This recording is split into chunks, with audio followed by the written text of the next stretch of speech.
So I suppose you're black and blue from listening to it, but I'll just go straight to the chase here. That duty of candour has to be put on a statutory footing.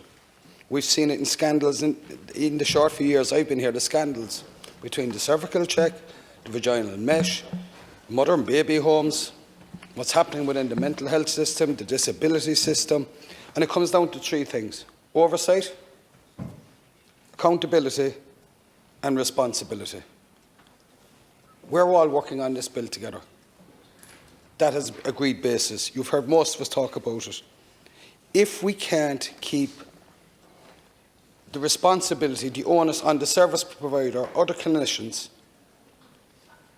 we're going basically back to where we started before. We will have nothing. People will lose faith in the screening services. We don't want that, you know. I think people have forgotten here, I'm not going to mention any names, but the patients is really what's at the heart of this. And while I've been sitting here listening to the debate, I was talking to myself and saying, you know, we shouldn't even be here. I mean, how hard is it to actually do the right thing? You know, let's break the status quo. I mean, what is the fear? Or why are the government so frightened that if we put it on a statutory footing, the duty of candour, that we'll be nailing down accountability and responsibility and also the oversight? That the people that made these mistakes, and it doesn't matter how big the mistake was or how far gone the actual incident had gone, but actually have the cojones to stand up and say, look, we made a mistake, this person needs to be told the truth now and needs to be told it today. I think it's absolutely ludicrous and ridiculous that, you know, people are waiting on, you know, their screens to come back. I don't even think people are aware that they actually have to ask, you know, for their results and whatever. I mean, if there's something wrong, automatically a person should be told.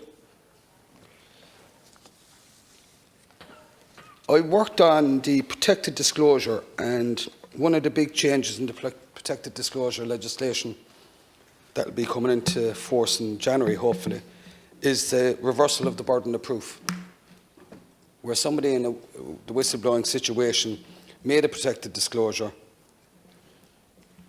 Whoever was made to had no obligation to prove that the whistleblower was actually telling the truth. So why I'm saying that to you is because with the duty of candour, we're not forcing, we're putting it into law and doing the right thing. That you have a responsibility in your job, whatever the job is, and you will be held accountable. And it's very easy when somebody's taken on this job that it's not a quick flip for money, because I still can't understand why you even outsourced these services when we have plenty of people here that are well capable of carrying out this. It's been said, Minister, many times, there's nobody over this side of the House or any side of the House that has issues with the bill. But we have issues with that one little thing. And if that's one thing that we're all talking about, like they say before, like the paper never refuses ink. So you still have an opportunity to change things and change it for the right. We can't bring back any family members or anybody that unfortunately has passed from this, but we certainly can take a joint step forward in doing the right thing. We can certainly take a joint step forward and saying that we as a collective body actually passed legislation that had the core principles, again, of proper oversight, proper accountability and proper responsibility. But the responsibility is on the onus of the patients, but also on the service providers. I was reading through one of the notes, and I'm going to quote here. It says, it was described by a survivor as like the tribunal all over again. Nothing would be changed, and we would have to look for it. That's not what we want, that we'd actually have to look for information. So I would appeal to you, Minister, and as I said, paper doesn't refuse ink. You can change things here.